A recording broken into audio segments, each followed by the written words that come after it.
Hola, soy Irene. Hola, soy Sara y tenemos 13 años.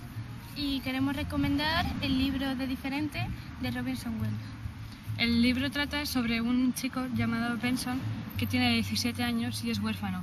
Y tras pasar durante muchas familias de acogida, decide echar las papeletas para ingresar en un colegio llamado Maxfield. Pero nada más llegar, se da cuenta que no es un colegio normal. En ese colegio hay cámaras que le siguen, que ven y graban todos sus movimientos, y en ese colegio no hay profesores y los niños tienen que hacer de profesores, y está dividido en grupos para poder sobrevivir, y sobre todo que es virtualmente imposible escapar de él.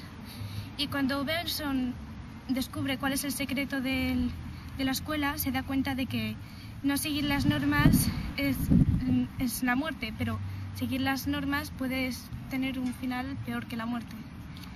Y bueno, recomendamos este libro A la gente que le guste los libros en los que no puedes averiguar cuál va a ser el final.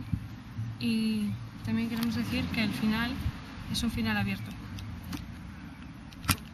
Adiós.